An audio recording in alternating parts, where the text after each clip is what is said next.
Warning, this podcast contains adult language and is not suited for children. Hello, everyone, and welcome back to the Squared Circle Sit Down. My name is Joe, and thank you again for joining us this week to discuss the world of professional wrestling. You can find the Squared Circle Sit Down on your podcast platform of choice, be it Spotify, Apple Podcasts, Google Podcasts, Anchor, or Stitcher. And we're also available on YouTube, where you can give us some feedback, like, comment, share, and subscribe. And with that, I'm going to turn things over to the host of the Sit Down. He is at the Lion Knight 42 over on Twitter, and he is my wrestling therapy buddy, Drake. Man, wrestling therapy. Definitely a good way to go. So, the last 2 weeks, we've been talking about some interesting stuff. 2 weeks ago, we covered the concept of cinematic wrestling. Wrestling as a staged show with a really deep investment on the characters over the athletic presentation, with kind of a stage scripted audience and titles and characters where everything sort of revolved around the continuation of the overarching plot of the world. And then last week we talked about the other end of the spectrum, which was wrestling as a sport, where we took a look at some of the differences that would bring, which, brings us to things like the championships and how they're valued and character progression, characters being treated more as athletes than specifically characters, and similar sort of concepts that you wouldn't see on a stage show. Today, we'd like to kind of bring that all full circle, and we're going to be discussing shows that sit in the middle, or at least try to do a balancing act, specifically AEW. There's a lot that we're going to have to go over, from the inception of the company and the talent that created it, to the talent who they've brought in and why they flourish in this environment where they may not have otherwise. We're going to take a look at some of the pros and cons of running a company this way, and how it has kind of carved out its own particular fan base because of its ability to tap into both sides of the scale, and is even now sort of playing the balancing act in finding ways to present its talent, its championships, and its matches in ways that keep the people watching invested and entertained. Okay, so we mentioned for the first part with mainly WWE how it is a stage show, how it is a show about a wrestling show, right? And so you have characters slotted into roles that the company makes. You are hired to play a role. And then on the flip side, we talked about New Japan and how, again, as you just said, the athletes are the forefront. The bell to bell action is the stories that are being told, and how you are hired to be you. You evolve and change over time, and that's the point of connection with the audience. So, where is AEW in the middle? What do they draw from each? I think the comparisons from New Japan are pretty easy to see, where the people are hired to be themselves. They are their characters, maybe a little more than just themselves as an athlete. I think maybe that's something to discuss there. But besides that, you are also looking, you talked about titles, you talked about, you alluded to wins and losses and things of that nature, where, again, athletes care about winning and losing. In WWE, that wasn't always the case, because it's more about the storyline. Sometimes the storyline that's not bell to bell. It has nothing to do with what's happening in the ring. So where exactly would you draw these comparisons? Where would you draw these lines to say AEW is in the middle? Whew, that is a hefty question to ask, and really the first of a couple that I think we're going to be going over in this episode. It's almost hard to pin it down. AEW, even though they're, at this point coming into their third year, they're in their third year, right? So AEW in its third year now has definitely had, I don't want to call it growing pains, but has kind of been learning as it grows.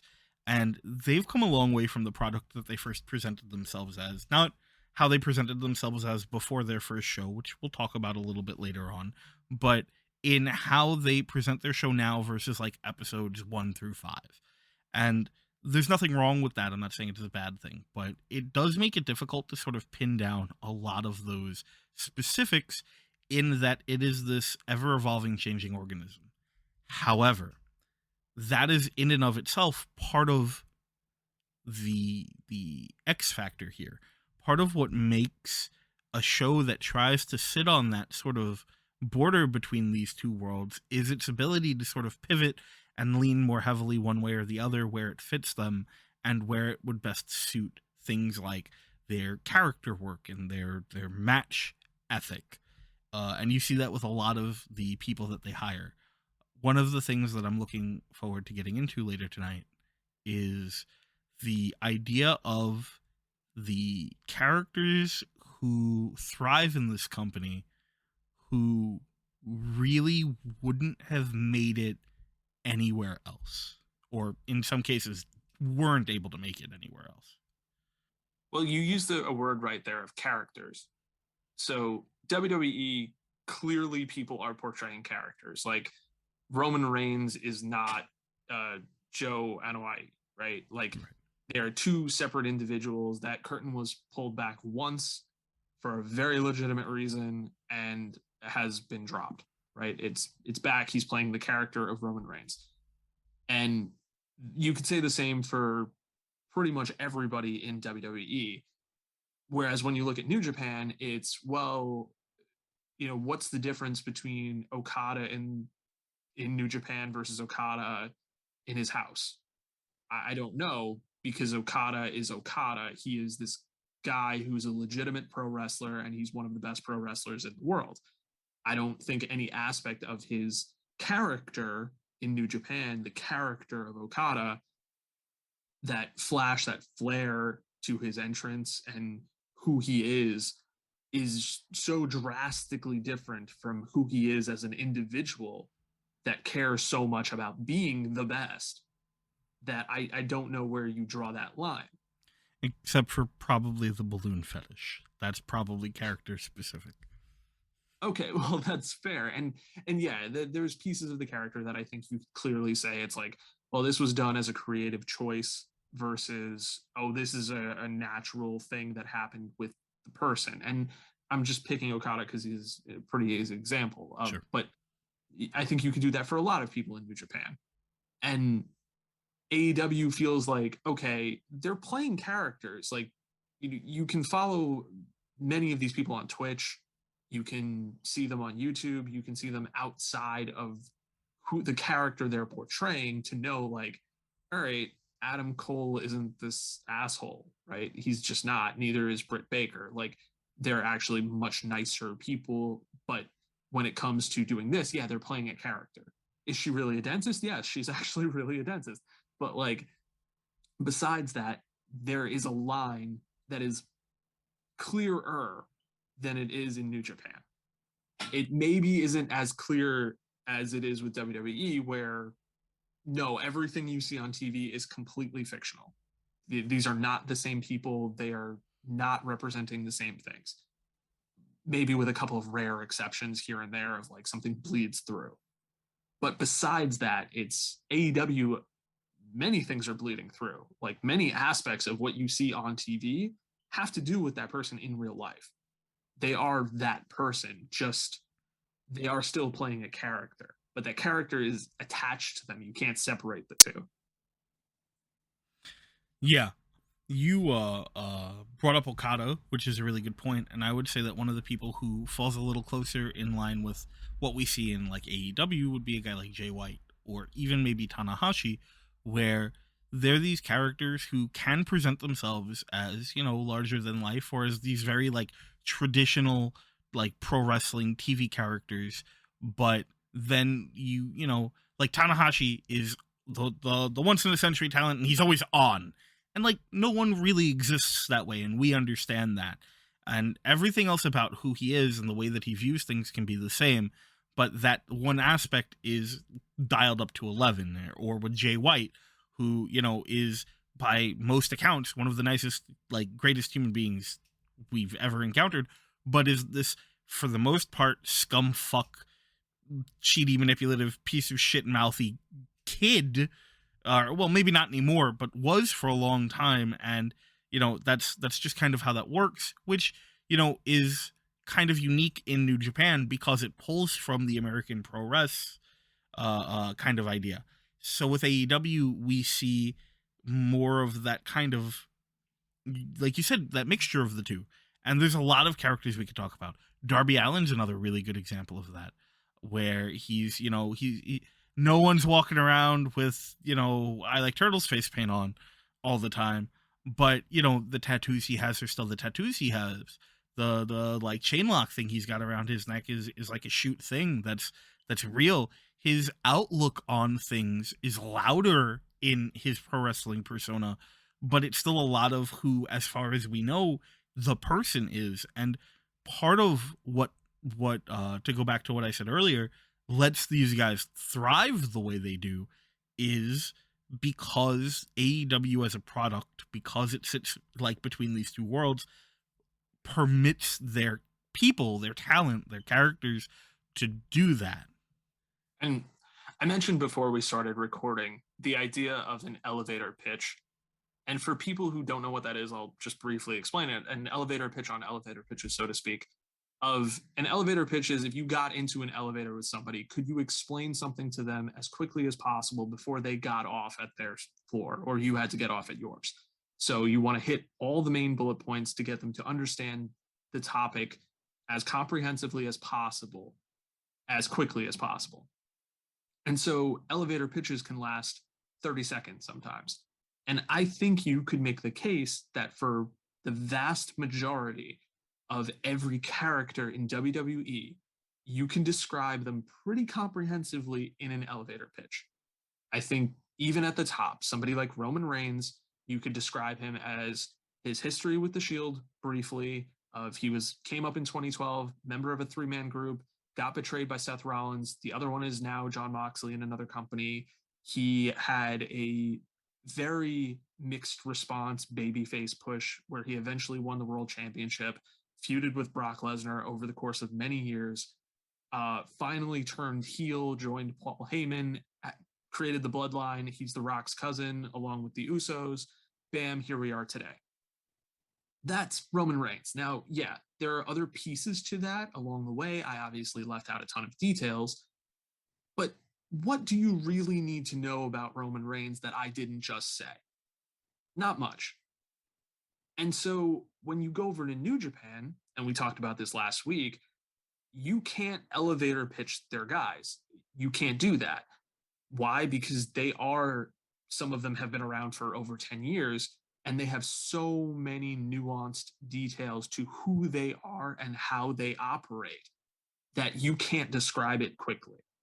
You can't comprehensively explain who somebody like Okada or Tanahashi or Jay White is in 30 seconds, because they are more than just the sum of one or two matches. They don't do the exact same thing all the time. They grow, they evolve, and they change. And if you try to explain that very quickly, people will start asking questions about why. So when it comes to AEW, it's tricky. And part of this, I think, has to do with, like you said, they're a young company. Some of these people have only been around for a year on TV, and this is the biggest break they've ever had. So, yeah, you could probably elevator pitch them easily because there isn't that much to say. However, it is more difficult because some of the people have a longer history. Some of them have a history in New Japan where, as I just said, you can't quickly just go ahead and explain everything very quickly. Like Kenny Omega is somebody like that.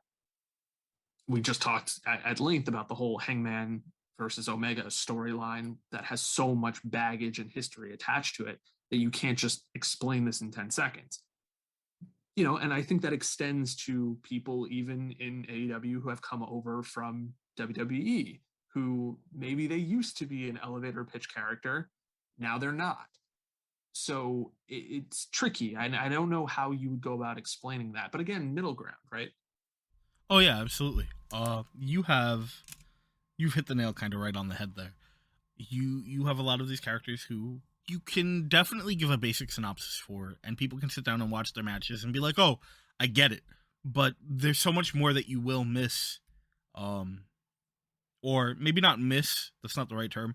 There's so much more that you will not fully comprehend until watching them for a month or 4 or 6 months even, because they permit these people to be human beings, which is, I will say, is super biased.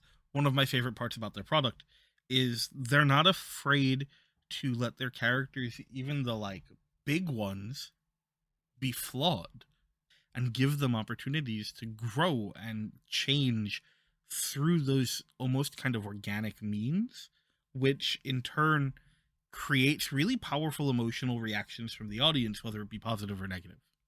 Well, this brings us to where I teased last week, right? Of the curious case of Cody Rhodes, where he is someone who represents both worlds. He's been a part of both worlds. He was born into a family that is wrestling. He is, the son of Dusty, the grandson of the plumber.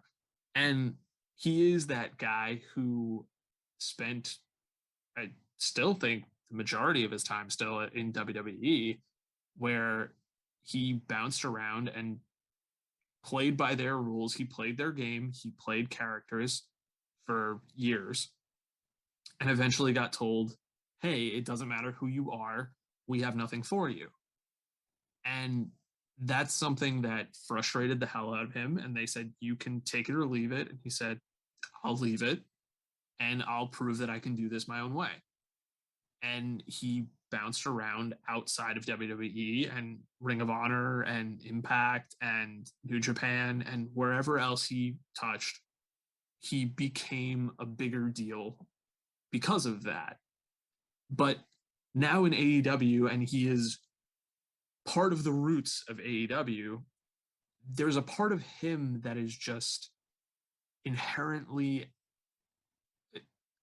for lack of a better term, screw WWE, right? Like he's mad, he's angry. There's an anger at the heart of him, and I don't mean Cody Rhodes the character. It's the chip on his shoulder. Yeah, it's Cody Rhodes the human being. This is not just Cody Rhodes the character, and so it's both. And that's what I mean with that line being blurred. And we've talked about Cody before about how he's getting these responses because the fans want him to turn heel and all of that stuff. But he is, and in a weird analogy, he's in a Batman situation.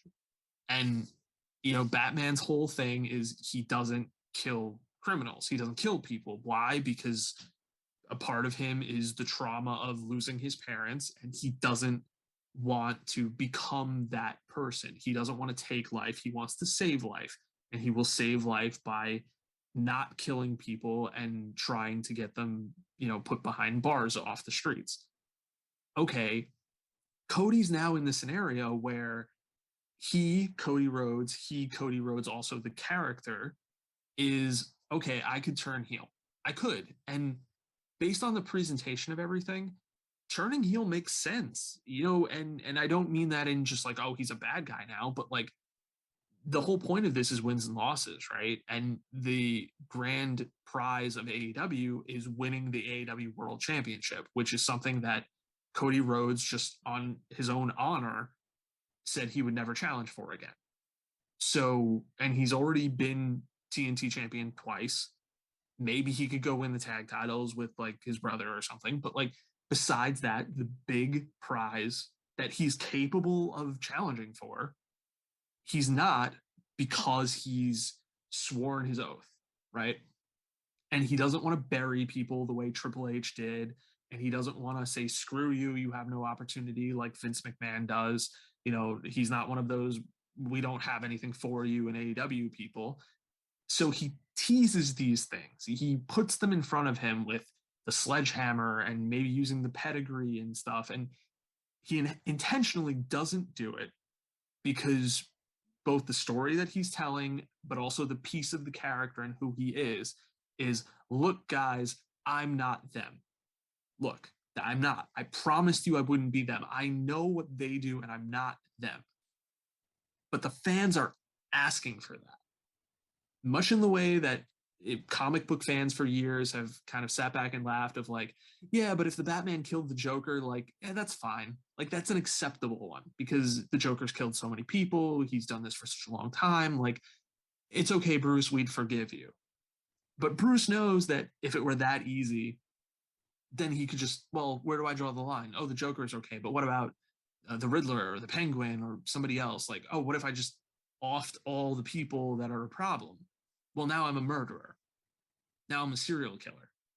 And for Cody, he's teetering on that point. He's on that line where he could do this. He could start making some choices that will lead him down a path of no, no, no, no. I'm the good guy. I swear, like I would never do this. But it might make sense for him to do this. And the fans, I think, realize that. I think they see it, but I don't know if they realize what they're asking for. And I don't know where this goes. Well, so two things that I want to discuss that you brought up. The first one is, with you're right, Cody's not burying people. And one of the big complaints that we see a lot about Cody Rhodes, whether it be, fans that I talk to or people I see online, is the idea that Cody doesn't bury people, but he does take unnecessary wins. And, there's a lot we can talk about. We could, and maybe one day will, spend a whole episode discussing Cody Rhodes and the wrestling theory behind whatever it is that's going on right now. And we've talked about it a bit earlier in one of our other episodes where Cody has felt like one of those guys who's a WWE guy in a non-WWE program, and his segments feel kind of bubbled and out of place. And it's becoming more clear now as we see his recent work where it is almost sort of a meta commentary, right? And it's this idea that, yeah, he did win the TNT title twice. Yeah, he has taken himself out of the World Championship chase. So now what? What do you do with this guy who was, at least until recently, still pretty over with a lot of the fans and was in a place where he could make or help build new stars? So he did take some wins that maybe he didn't need. He did create some situations that maybe weren't necessary, but he did so maybe, and I'm not saying definitely, but looking at it now, it feels like a lot of that was just kind of that long-term storytelling that we get from this company, where it's okay, we know this is who his character is and who his character wants to become, and this is how we get there, is by having these steps where it's like, yeah, but I'm not Triple H, but I'm not Vince McMahon, but I'm not the evil boss. That's not who I want to be.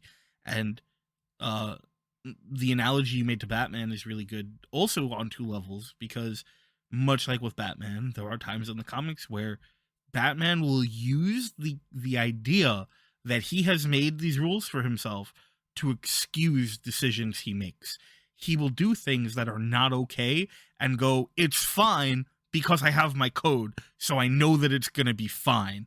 Even when it's like everyone around him is going, Bruce, no, you can't do this. And, Cody's had that recently and everything with Arn Anderson, where it's like, you got to just cut this bullshit out. And then the other thing is, okay, but then look at the few times that Batman has killed people. One of the things that I like to bring up is, Batman versus Superman. We had Batfleck, who did, I don't even know how many people he has, like how many bodies he has on him, right? Just inadvertently from blowing people up. And a lot of those same fans who for years have been like, why doesn't he just kill these people? Just kill them. Were up in arms about it, because at the end of the day, no matter how much you're like, here's a solution, just take it, then you're not who you were. You're not Batman anymore. You're not Cody Rhodes anymore. You become a new character, a new persona within yourself. And so people who are watching you and who are cheering for you and who are rooting for you in whatever directions or ways they are, whether that be by pulling heat or by getting the, crowd to pop, that changes too. And, some of the people who hate Cody will hate Cody no matter what.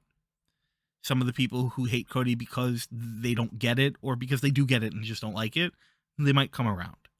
Some of the people who love Cody will not anymore. They will walk away from him because now he's a liar, right? Now he's turned his back on everything that he said that made him different than Triple H. And some people are like, we love Cody. We will always love Cody, and Cody's the guy, and they will ride or die with Cody. And so I think it's really good that you made that particular comparison, because it really does fit. And Cody is such an interesting case here in wrestling, in AEW, because, like you said, him being, the roots of this company, he's like so many of these guys who are presented with these opportunities kind of a lot in their own unique ways to continue being the character they want to be, lean into the parts that they know the crowd would want to see from them, or, find a sort of middle ground to grow on. Yeah, there's a few points to that where I'll make a couple of very quick comparisons, because you mentioned the bit about the crowd, and I think that's the big part of this. Of people generally dislike Vince McMahon for a lot of reasons. There are almost too many reasons to list of why you wouldn't like him, be it the character that he is portrayed on screen, or the fact that he has like questionable business decisions, whatever the case may be, right? But there are people who will still cheer Vince McMahon when he arrives out of the blue, because it's, oh, Vince, you built this thing that I enjoy, so I'm still going to cheer you and respect you for that. Then you have Triple H, where people generally look at Triple H in a positive light now, especially considering all he did with NXT. Another reason maybe why they don't like Vince as much anymore. But for Triple H, for years, people hated Triple H, and not because he portrayed a villain on screen. Maybe one of the reasons why they didn't like him. So back in the day, you had Triple H with the Reign of Terror, and where, oh, he's, together with Stephanie, the boss's daughter, and so he gets some creative control, or he's in Vince's ear. So he was always world champion. That's why he has so many world title reigns and all that stuff. But you can look at that and say, like, well, what do you want? What do you actually, as the audience, want? And I'm saying that lumping like everybody together like they're one person. I understand that there's like splinter groups of this, much as you said about people being fans of Cody. So for Cody specifically, like, what is this about? What do you think this is about? Because I think it could be a couple of different perspectives, where I think part of it is people, much in the way that Cody is that bitter, angry, resentful person because of his history with WWE. And he hasn't completely gotten rid of that chip on his shoulder, where even though AEW is successful, I think deep down a part of him wants to put WWE in the ground. And I think part of the audience is looking at that and saying, yeah, we have that too. Like, some of us as fans share that point of view, and we want you to really embrace that. Not like as this guy who's like, oh, I'm above it all, so I won't do it. No. We want you to do it, and we want you to do it better, right? Like, play the character that will bury people the way WWE actually buried people. Tell us that story, because maybe at the end of it, you get your comeuppance in a way that Triple H never did, or Vince McMahon never did. And to sort of tie this into the concept of, the way that this show is being presented, you can do something like that, have guys be momentarily buried by this, right? And still come out looking like absolute gold because of what you do with them afterwards. They're not so deeply rooted in the need to always come out with a win, because unlike with these sports driven productions, you can, even if they're counting wins and losses, you can take this loss, hold it, and again, if you have a reason, if you have a flaw, if you have a weakness, whether it be your drinking problem, your anxiety, your neck being made of tinsel, it doesn't matter. there are so many ways they can protect you while still doing that, telling that story, and not really hurting anyone in the way you would see otherwise. I just wanted to throw that in real quick. No, well, I agree, and I think that's the point that I would say on that side of it. But I also do question if it is this thing of either fans that just don't get it, fans who are looking at this as like either this is an unrealistic character or it doesn't make sense. I would do things differently, or like the people who are clamoring for Batman to kill the Joker, right? They're clamoring for Cody Rhodes to be the guy who's just like, come on, Cody, just do something different. Or maybe they're just the people who are tired of waiting, where these characters are not set in stone the way they are in WWE, right? Like these people are dynamic. They can change over time. And maybe it feels to these people that Cody is not changing, or he's not changing fast enough that they look at it and they see it as a disconnect to them of everything around you feels like it's moving at one pace and you're moving at a completely different one, either because you're an EVP or you're off filming TV shows or you're having a kid, whatever the case may be. It's not connecting at the right speed to connect with these people. So I don't know if I'd label that as they don't get it. Maybe that's a different even group, like a third group, or the people that are just looking at it and saying, I don't like it. Maybe I do kind of get it, but I don't want to completely get it because I don't like it because it feels off. I don't know if you see that personally. I hope it's all, I know it's not all, but most of it is the former category of the fans that are just waiting for the other shoe to drop. But I do think there are enough in the other subgroups of people who are just tired of this or whiffing on it or whatever the case may be. I think that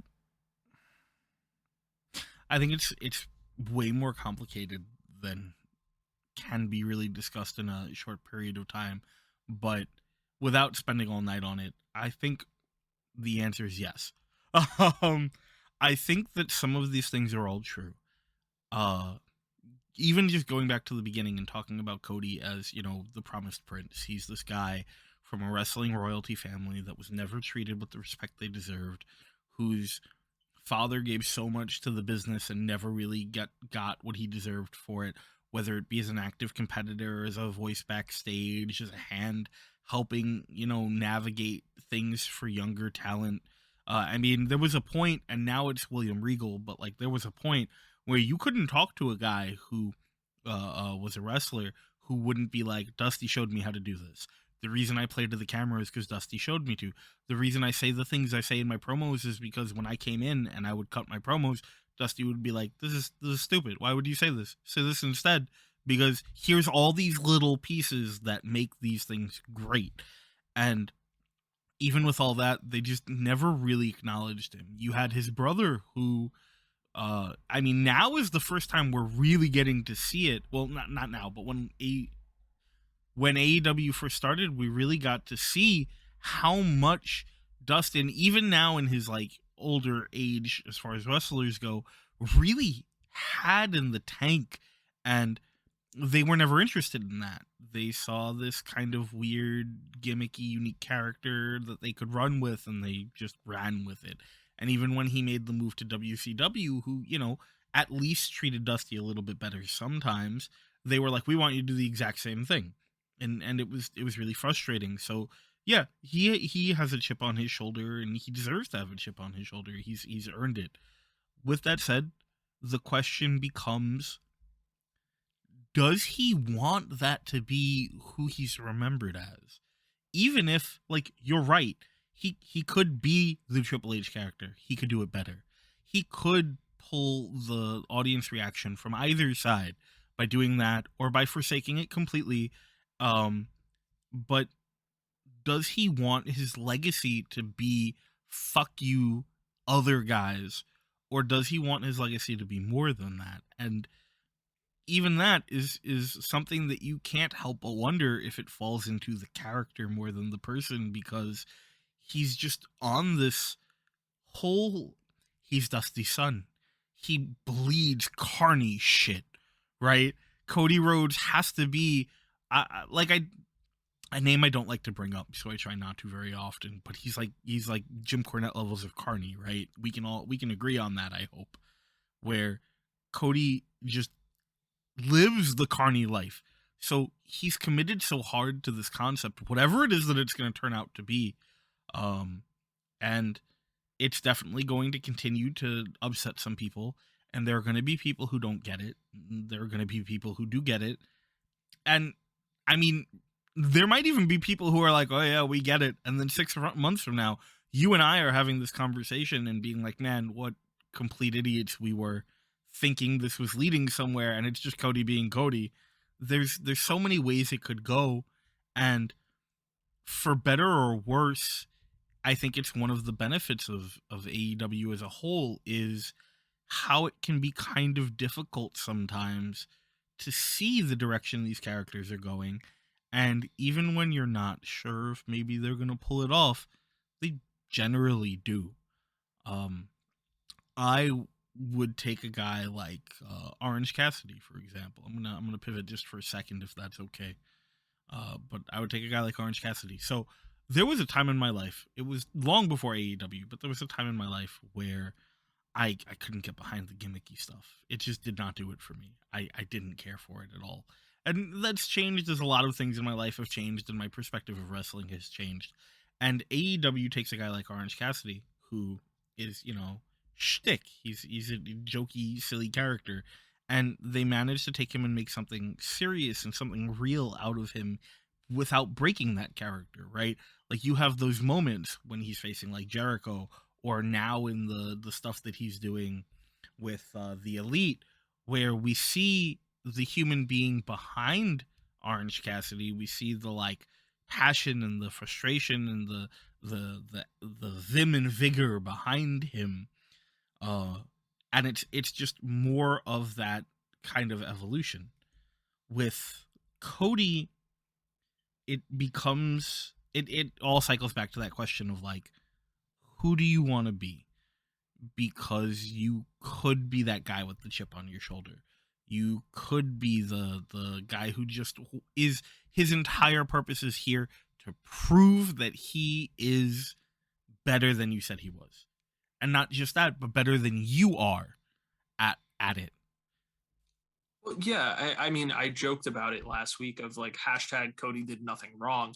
And I'm not saying the guy's never done anything wrong in his life, but like both Cody Rhodes the person and Cody Rhodes the character, what are you really gonna poke at him for to be like, oh, I can't stand him because of this? Has he made questionable decisions? Sure, but like overall, he's a good guy. He's Cody Rhodes, the character, is a guy who is honorable in the ring. He doesn't backstab people. He goes out there and he legitimately fights clean and has honored his word about what he said he was going to do. Cody Rhodes, the person, is a guy who said, hey, WWE is this horrible place to work for so many people who have, my family's legacy was disrespected. Other people have had their current careers disrespected. Let's take a bet on whether or not we can make our own thing work. Let's build this haven for people to come and have legitimate pro wrestling careers. And he did that.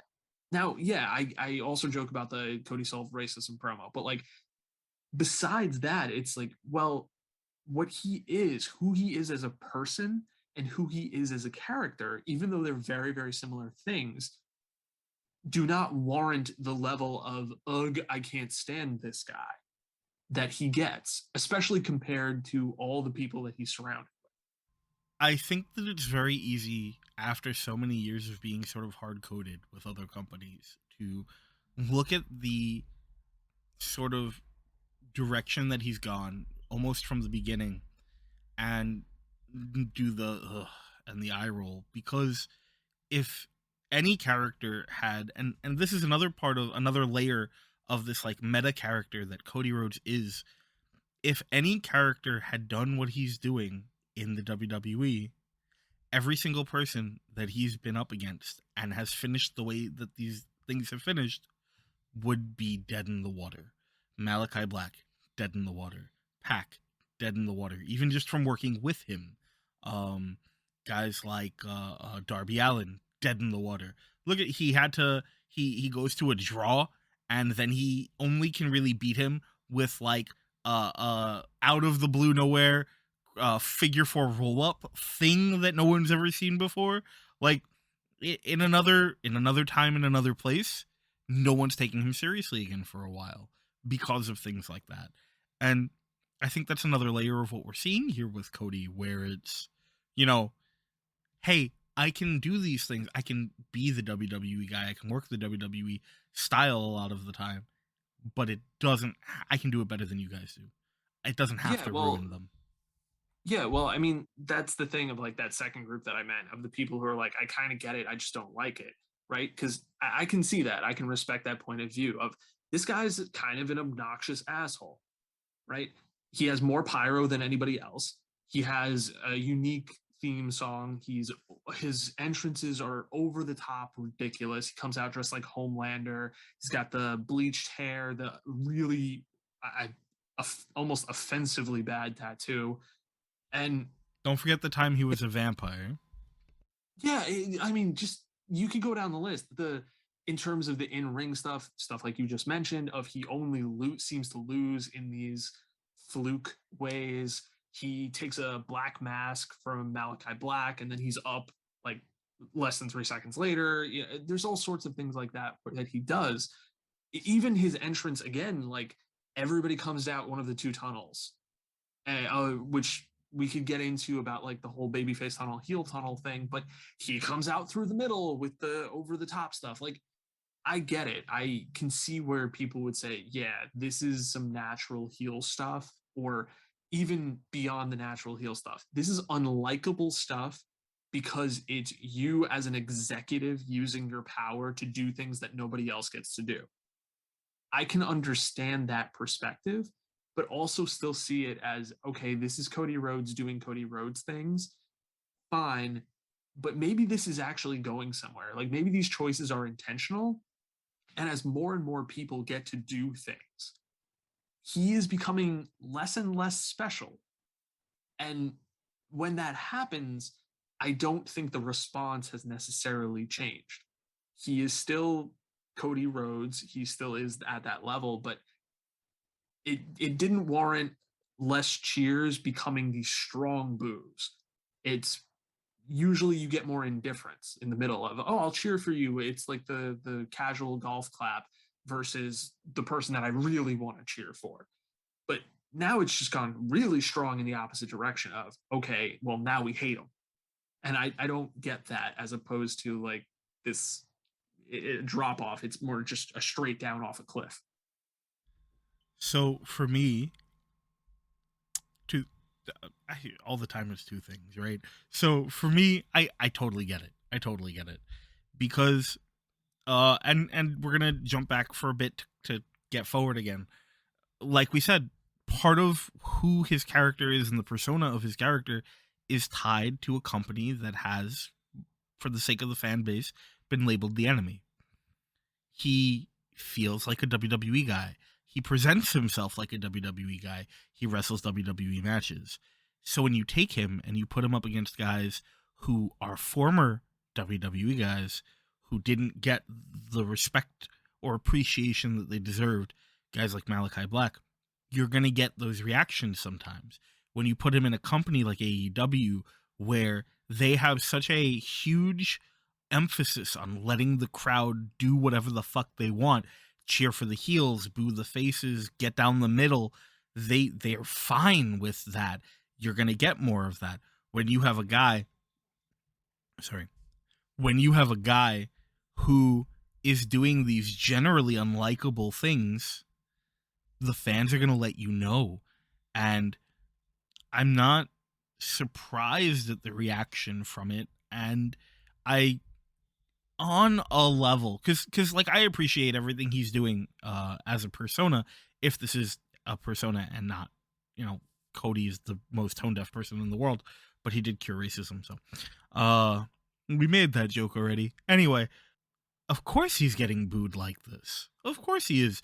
He represents, in doing what he's doing, he represents everything we as a fan, like as a group of fans, wanted to get away from.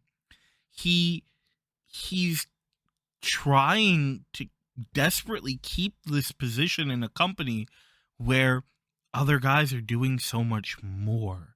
He's trying to he's the guy who goes, "Please love me because I need that." But instead of saying, "Please love me because I need that," he says, "Hey, look how cool I am. Aren't I cool?" Who likes that guy? Who likes that guy? Hey, I'm gonna do this tongue-in-cheek thing because, like, y'all love that. That's kind of what we do here, right? So I'm the cool guy, right? And yeah, of course he's getting that sort of heat now, and it's gotten to a point where it's very hard for me to believe it's not on purpose. And wrestling fans are myself included, sometimes pretty quick to pick something and commit to that, and then kind of ignore anything else that's going on around it until a payoff. And like you said, some of it is about being impatient. Some of it is Cody has been playing this character, has been bringing himself to summation since the beginning of AEW. Like, you go back to his match with Nick Aldis, and you can be like, okay, so I I would say that barring one unfortunate moment in that match, it was a pretty good match. Unfortunately, it gets derailed. It was this really good opportunity for Cody to win a title that really means a lot to him and his family, and to be this big, proud moment. And even then, he had to, he's gonna bleed, he's gonna bleed. Great. Color isn't a bad thing. But it takes him how many minutes to get that set up, and then you have to make him the weak underdog guy how many times in that match, and he's got to like barely survive how many times in that match. Great, you can do that once, you can do that twice, but then it becomes every Cody match. Every Cody match, he has to be the hero who's overcoming and persevering, and forget cheapening it. It becomes almost a mockery of the concept. we cheered you sorry we cheered you because of what you stood for, but now it turns out that you stand for it for you, not for us. You are living out your fantasies here. You're dying to be John Cena, and we don't like John Cena. That's the mentality. Not commenting personally on John Cena, but uh, that's the thought. The thought is we don't want this all the time.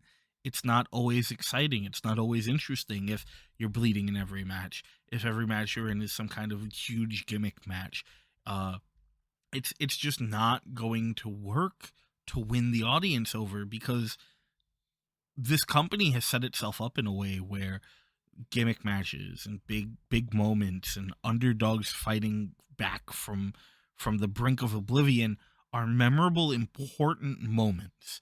This company has positioned itself so that all of these in its presentation are moments in its history that we will be able to look back on and go, man, this mattered. But not when you do it. Not when you go through a flaming table against a guy who you've been feuding with for not very long, but it feels like eternity because you've had 1,000 matches, and it's kind of a runoff from a different feud that you didn't really resolve and don't really seem to be resolving anymore. And even that is, hot on the heels of more of the same. We can't just always have you can't create a situation where you create goodwill by saying, all right, guys, I'm not going to be the main event. I'm not going to be a big deal. I promise. I won't ever challenge for the world title. I don't want to be that guy. And then proceed to show us how, bullshit it is. That's the perspective I see as to why fans can turn on him the way they have, because, again, tone deafness. Yeah, and to that, it's he part of it is where he's from, and the other part is where is he going, right? Because he's from a family where his dad was that character. His dad was the guy who had to bleed to get to the top, and it was this hard fought battle because he was not the the chosen one. He wasn't. He was the everyman. And he famously cut some of the best promos because he was somebody who said, "Hey, I am like you. I represent the audience. I represent the crowd. I represent somebody who doesn't have it all, but I will fight for it. I will fight for everything." And he got there. And then you have his brother, who is this character actor who has invested so much of himself into the business that he's now beloved for it. And Cody is that guy who it very much feels like he changes himself to try to emulate those people, but he is the person who looks more like a John Cena. Yeah, he is that guy. He's somebody who is cut to be the pro wrestler. He is someone who would have been picked to maybe be a top guy anywhere that wasn't WWE. And with that legacy, when you have him in a company like this, I remember watching some of the early episodes of AEW with people who are not wrestling fans. And they would look at some of the people and say, "That's stupid. I don't get it." And then Cody came out and they said, "Oh, okay. He's a star. He's somebody who looks like a pro wrestler. He's got the entrance of a pro wrestler, and he carries himself like the top guy of a company." And that's amazing. And that's all credit to Cody. But then when you do cut him off from the world title, okay, he wins his feuds. Now what? He's going to go on to another feud. And he's probably going to win that one too. And then he goes on to another feud. And he's probably going to win that one too. There's no end to this journey. There's no reason for him to do these things. Right. And one of the words that we've brought up a few times already is organic. AEW and this sort of balancing act between stage show and live show, crowd show, whatever you want to call it, is organic. These characters are organic. They grow because they feel like they grow. They accomplish things that move them forward. Cody stagnates. He doesn't move forward. He doesn't grow. And when he portrays himself as though he has, it doesn't feel organic. Speaking of organic, because we could spend years and years and years. We will. I'm gonna say it. I'm gonna make it definitive. We will spend an episode just talking about Cody Rhodes down the line. I can't say when it'll happen, but I'm willing to confirm that right now. When Cody Rhodes changes, we can spend that time. Right, like on the cusp, we'll have the like Cody remembrance like memorial episode where we talk about everything he's whenever the hell that is, a year from now, a month from now, whenever. So but organic is really something I want to focus on here because there's so many other major talents in this company who I think we need to discuss because of their organic growth. But before we even do that, we have to talk about the motivation. What motivates these characters to have this growth? And the answer is Big Platinum, right? The AEW World Championship. So from the beginning of this company, from its inception, the World Championship title picture has, for the most part, felt very set in stone. We had the whole thing with Jericho and Page, where a lot of people didn't really trust that this company was going to, know what it was doing and was going to pull the nepotism card and put the title on a guy who clearly wasn't ready for it. And they were very happy to prove us wrong. And then you had Jericho, who, you couldn't have picked a better first champion. Personal feelings about the guy irrelevant. You couldn't have picked a better first champion for AEW.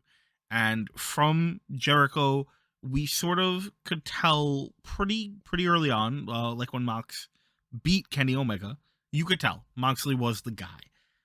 And by the time we got to like Jericho Moxley, it was very clear Moxley was the guy. And from the time Moxley was the guy, it was pretty clear because of the stuff we had that laid groundwork with Mox and Omega that Omega would ultimately be the conclusion to Moxley's reign. And it only got more apparent over time. And as things got set up with Omega Hangman, it became more apparent because you knew as you followed Hangman's journey, he could only be so far off. So realistically, we've had this trajectory that has been so clear up until now of Jericho to Mox, Mox to Omega, Omega to Page. Now, well, there's still, I would say MJF and Cody are probably the front runners for the next championship reigns, but that can change. A lot can change, and things do change, especially with some of the names that they've brought in since. But even so, we're now in a place where we are far less confident about what happens next with this belt, with this championship. And so it becomes a question of this company that's kind of been finding its balance and figuring out where it wants to be between cinematic and sport has this question of, so far we have made sure as AEW to make all of our champions feel like the best in the world, right? Chris Jericho, absolute legend, undeniable the things he's done for the business, the accomplishments he has, the accolades. John Moxley's another guy who was just absolutely on fire. He won the PWI Wrestler of the Year, I think the year he won the title, right? Yeah, I believe that's right. Also, he's a peer of Roman Reigns. Right. Yeah. He's on that level. Yeah, absolutely. Kenny Omega, I mean, nothing needs to be said, right? This is a guy who, love him or hate him, is one of the best wrestlers of all time, definitely of now. Definitely now with the information that he had to wrestle in rings that were just spinning in his head. But Kenny Omega, hands down, one of the best ever. And then you've got Hangman Adam Page, which is interesting. Hangman is a character with all the passion in the world and has spent the last however long from the inception of this company building and growing organically and proving himself as the guy who deserves to be here. And now he is. This is the culmination of so much that this company's done. And so now they have to decide if they want to be like they want to be a sports company. They want to be like New Japan, and they want Big Platinum. They want it to be this huge major crowning achievement that only so many people get their hands on. And it's a completely viable way for them to go because as we've seen with New Japan and also now with AEW, they can make stars and make guys feel like main event big deal talent without coming anywhere near that title. They don't have to come near the title to feel relevant, to feel like they matter.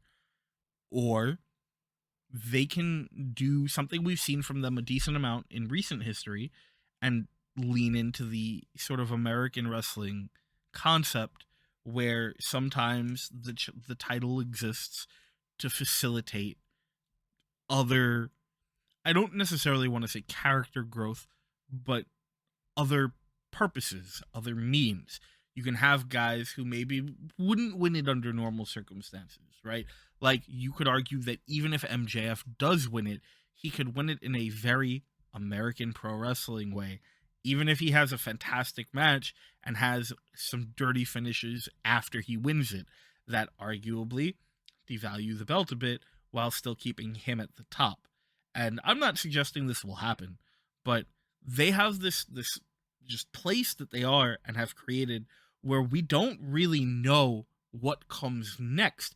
Harkening back to our conversation about it being the end of Act One, back at Full Gear, where what they decide to do, especially now that they have all these big talents, your Bryan Danielsons, your CM Punks, your Adam Coles, what you decide to do with your belt now, with your world championship, is going to say a lot about where your characters go from here organically. Yeah, and we've discussed this before where it seems so obvious that it would be MJF next. And now you said Cody, and Cody is another one where, based on what's been happening with him, he could pull that trigger and say, you know what, guys, I'm going to fight for the world title. I'm going back on my word. Here I go. And he's the guy who beats Hangman. Either way, it's something new, it's something fresh. And to your point, it's the discussion of, does the guy make the title or does the title make the guy? I said last week for New Japan, the title always makes the guy because it's held above. It's held above everybody. That is the be all end all. And AEW, for the most part, walks that talk. They say that, they mean that. It is the be all end all. It is the thing where they put it on the guy who is going to define that era. Era is the wrong word, but that time period of AEW where Chris Jericho, as you said, the absolute legend coming in. It's also the first champion, so you can kind of do whatever for that one. But then off to Moxley, who he got there because of wins and losses. Then Kenny Omega, who got there because of wins and losses. And now Hangman Adam Page, who got there because of wins and losses. This is the story that they're telling, and they will continue to tell it in all likelihood through people earn it. People earn that spot getting there. And for MJF, it might be a thing of, yeah, he technically earned it, but everybody who watched saw that he cheated to get there somehow. But that's a whole other thing. But yeah, to your point, they could. Their roster is deep enough. They have those people who I don't think anybody would bat an eye if you said you were going to run some big tournament full of like 16 names or so and put them all out there and said one of them is going to be your champion for, you know, if for some reason you had to strip Hangman Adam Page of the title. I think you have enough viable names that people would not mind seeing as champion. They would believe them to be a world champion in AEW. Now, to your point, part of that could be they're used to the WWE style of doing things. They're used to experiments and wins and losses not mattering and people getting hot shotted to the moon very quickly. And that's something that I don't know if AEW wants to play with. I think they have an idea of how they want to do these things. And I think they are leaning closer to the New Japan style. I do think they want that championship to be held above everybody. And when somebody wins it, they're a made man, much like Hangman Adam Page right now. I also don't know who is the first person that's going to hold that title twice. Who's the person? Because it's not going to be Jericho. I think you could make a case for Moxley. I think you can make a case for Omega. I think you can make a case for Hangman. And there's also, of course, the possibility that somebody who wins it in the future is the first person to win it twice. So I don't know where you go with that, but that's an intriguing possibility. It's an intriguing thing to think of. Like maybe the first 10 champions are all one-offs. Nobody repeats because they just keep going. It's this person's time. Now it's this person's time. On to the next one, on to the next one, on to the next one. That's how we tell our stories. And in that doing so, you really elevate each one of those people. And you also elevate the title because it's that damn hard to win. And really, that's a story into itself as well. I agree with you that I think that they're probably going to settle a little closer to New Japan than WWE and how they see the title. The whole reason that I sort of brought this concept up of where they go next is I'm an avid Redditor, which you know is no secret. But there was an interesting question on R Squared Circle where someone was like, "Who in AEW do you think is or will be AEW World Champion material, but will never get it?" And you know, there's a number of guys on that list who I think come to mind. For me, I gotta say the first person is Eddie Kingston. Eddie Kingston is this really interesting sort of person and character and talent and whatever you want to call them in not just AEW but in wrestling as a whole. Although to go back and tell you the whole story of Eddie Kingston would, like we said for most AEW guys, take a long time. But just for AEW, if you look at the way that they've gone about treating him, right, he's very much been allowed to use his career trajectory to speak for itself. He's allowed to take the lessons that he's learned, the disappointments and the failures and the rejection that have ultimately led him here to this company, like so many others in AEW, uh, and make that the motivator for who he is moving forward. In doing so, there's a lot of things that happen. You have a company that, like we said, is very good at making major talent who don't need a championship. And Eddie's definitely one of those guys. Eddie could go his entire career in this company, be over as hell the entire time, and not once hold that championship. And you know what? He'd be fine. With that said, there's so many ways that you could do it. You just need the right story. You just need the right opportunity. Like if we were talking about before, if Mox is the first repeat champion, right? There's a great story to tell there with Mox being the heel champion who's just like beating people silly left and right, doing kind of what he did before he took his sabbatical, where, you know, just beelines it out to the ring, does his business, gets the hell out, and he's done, and that's it. And to a point, it's kind of like Austin in a way, where, you know, he had that run where he, you know, like the shirt said, arrive, raise hell, leave, and that's it. That's what I'm here for. That's what I do, and I'm the best. Bye. And then you have a guy like Eddie who just knows him, and the two of them mean so much to each other. But I'm not going to get into like a whole bunch of fantasy booking. The reality is, Eddie Kingston's a really good example of a guy who fits the answer to that question, but doesn't have to, because this is not strictly a sports based program, because your character and persona still does mean so much, even if he's, you know, the guy you want to see chasing the title instead of holding the title, the opportunity is still there. So to that point, to the Eddie Kingston point, I think another name that fits that bill is someone like CM Punk. I think Eddie Kingston versus CM Punk, there's a story there too of him beating CM Punk to win the world championship. But much to that point, I don't know if CM Punk wins the world championship. And that's crazy to say considering his history and all that. But there is a long list of names that I think would, maybe it would piss some people off if we went down a list and started rattling off some fan favorites that may never get there.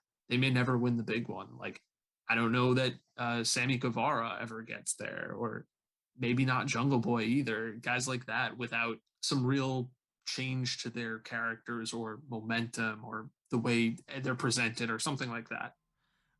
So you happen to pick two names that I would make big money bets on the opposite. So I think that Sammy, here we go. We said it last episode that we're going to be some places where we finally disagree, and this is Let's definitely go. one of them. I'm very hyped for this. So Sammy Guevara, I think, is the easy one to respond to, because I think if Sammy ever wins the AEW World Championship, it's as a heel. There's only so much. I don't think he needs character change. I think he just needs character growth. I think that, you know, he's a baby. He's a wrestle baby. Really. He's in the youth of his career. He's got so much longer to go. He already has this fantastic ability to ooze charm and charisma without saying a word. Do his promos need work? Sure. Yeah, absolutely. Most people his age or around his age do. Great. But his in-ring work is phenomenal.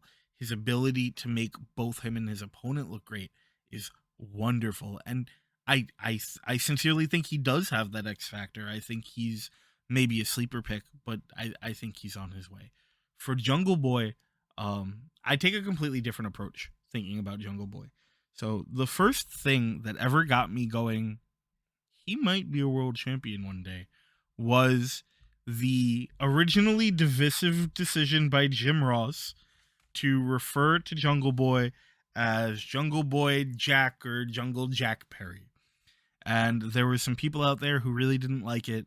They felt like it was a disrespect to his character. You know, in the early months of AEW, JR was very open about disliking things he didn't get or that he thought didn't fit, and he very much was willing to give his 2 cents for better or worse. And so, it rubbed some people the wrong way, and the Jack Perry thing was one of them. But I forget if it was in an interview or just in a series of tweets or whatever it was, explained how it was something he had cleared with Jungle Boy and proceeded to explain his thought process behind it. Eventually, Jungle Boy will grow up. Eventually, he will not be the lanky, clean-shaven youth of the ring that he is right now. And if you're a 40-year-old gentleman wrestling as Jungle Boy, you will not be taken seriously. And that was the first time that I went, that's a really interesting point and an important one, because he's right. And so, unlike with Sammy, who I think just needs time to bake, yeah, Jungle Boy's going to have to go through some character growth. He's going to have to go through some personal growth, but I think it's there. And I think that especially with how they've been treating him lately, setting up all these things with like the Elite and Adam Cole, I think they have a lot of faith in him. And I don't think that there's a championship run in the next 5, 6, 7 years, but a decade from now, Jungle Boy, I think, Jungle Jack Perry or whatever he ends up being called, will be one of the like big faces of this company. I think he's come a long, not to say he was bad at the beginning, but I think he's come a long way as far as not just his work rate, but his understanding of how to work in front of a camera has gone. There's been such incredible improvements, and his singles opportunities really stand out in that way. So I would take that bet. I would absolutely bet that both of them have AEW World Championships in their future, barring some kind of crazy, we signed Roman Reigns to a $10 million a year contract, like, you know what I mean? Just barring something insane. Spoilers. No, it's not a spoiler. It's not a prediction. It's a spoiler. Yeah, that's it's not a spoiler. It's a prediction. But, no, I get you. I was saying more along the lines of like MJF. I think is a lock. Sure. I think I would bet whatever money I had, which is not a lot, that MJF is going to be a world champion. Yep. He is going to win the AEW World Championship, barring his contract running out and somebody else dumping more money than Tony Khan is willing to give him. That's the only thing I could see, or some other weird backstage thing happening. He is primed to be that person. He's primed to win the world championship. That's just a thing. We're even talking about him being the next world champion. So yeah, he's there. But for the others, specifically the other pillars, and I'll disregard Britt Baker because she already made it, but specifically for the others, like Sammy and Jungle Boy are the ones where I say, I could see it. I'm a big Jungle Boy fan. I think he's great. I think he has all the tools to make it there, but I don't know if he will. The same thing with Sammy. I think he's great.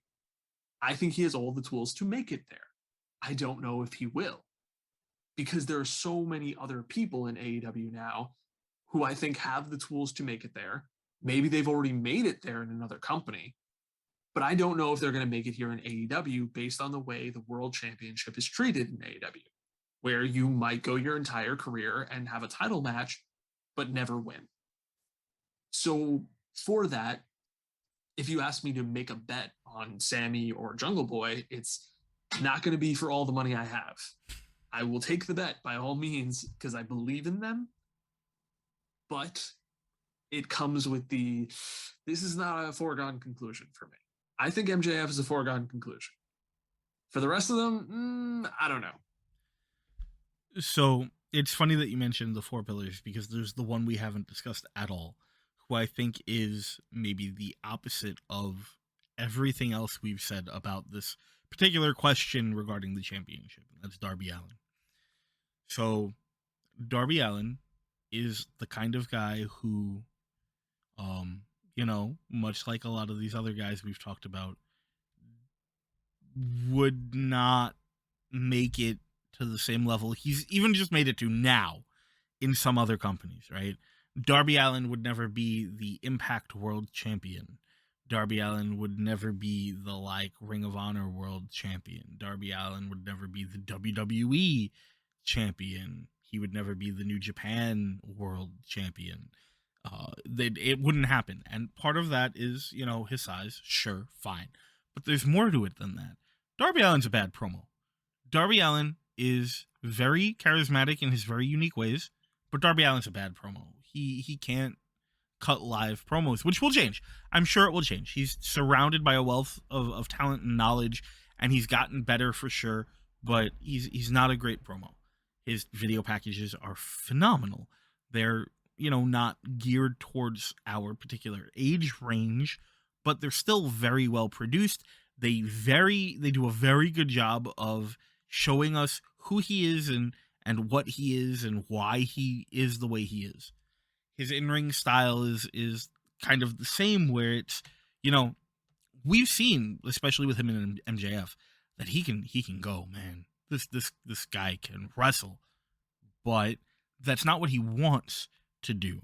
He wants to do something else, and what he wants to do is this very unique thing that isn't necessarily what you expect to see from your AEW World Champion, right? If you look at all the guys who have won it up until now, if you look at the guys we've discussed as potentially champions, guys like, Cody and MJF even, he's so uniquely different from that, and kind of even has I'd say has a clock, right? More of a clock than anyone else does on how long he can do what he does. And then the question becomes, does he do what Will Ospreay did and eventually go, okay, I accept that. And so I'm not willing to completely take myself off the clock, but I will modify myself to be more in line with what these main event guys are, while still also giving everything I have with an understanding I won't be wrestling when I'm 45 or 50. Or does he keep doing what he does? And regardless, Darby Allin's going to be the AEW World Champion someday, barring some force of nature. Darby, the only person I would bet more on is MJF. Yeah, if you told me that the line of succession is Hangman Adam Page, MJF, Cody Rhodes, Darby Allin. Oh, I'm sorry, I have that backwards. Darby Allin, then Cody Rhodes. Because for some reason, I'm still thinking of Cody as a good guy, so I guess he's winning. Well, but isn't he a good guy? Oh, yeah. As long as he doesn't walk down the wrong tunnel. Yeah, but if you told me that was the line of succession, I'd believe you. All the pieces are in place. You have MJF as this dastardly heel who's going to ruin the day for the beloved champion. Then you have Darby Allin, who comes back and says, hey, Max, I'm the guy who was about to beat you until you cheated, and this time you're not going to cheat and I'm going to beat you. And then he finally gets his day and he wins the world title. And then you have Cody Rhodes, who has history with Darby Allin, coming back and saying, actually, I'll revoke my oath and I'll beat up the little kid and I'll take my championship. Thank you, bye. And everybody's upset.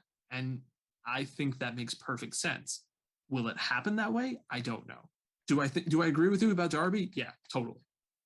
But once again, to bring us back to, the basic concept of our topic for this episode, everything that we just talked about can happen in a way that doesn't involve the world title, still be incredibly meaningful, and still have all of the same payoffs, which is a really interesting boon for this very specific style of presentation. The other thing that I think ties into this really well is looking at how these characters are presented and the things that they can do that they couldn't maybe do elsewhere, right? Is looking at a guy like Daniel Bryan and Bryan Danielson. These kind of mirror versions of each other, because you can't say they're the same person. They're not. Yes. Much like everything that I've mentioned before, in WWE, you can elevator pitch somebody, and they love doing that. They love giving people taglines. The one that I'll always remember, because it's ridiculous to me, is for Finn Balor. They always tag him with the whole, he's the ordinary man who can do extraordinary things, right? Something like that. I said I could remember it, but I'm trying to block it out. Okay, that's supposed to explain to you very quickly who Finn Balor is. Does it do a good job of it? Not really. Daniel Bryan in WWE became the Yes Movement. That was his thing. It was, here's this underdog who is beloved by everybody, to the point where he can beat pretty much anybody because he has that resilience. That's who Daniel Bryan was. And that's kind of all he was allowed to be. We did see him transition out of that a bit when he became the Planet's champion and turned into a heel who got to do a whole bunch more stuff. But I think you could analyze that part of his career in WWE when he came back post concussions and retirement and all of that, and see that he was allowed to get away with stuff that not everybody else was allowed to get away with. Now he is allowed to be the American Dragon again. And that is not a simple thing to explain. But AEW very quickly has established him as somebody who is a force. He is unlike anyone else on the roster, mainly because he is somebody that you cannot beat.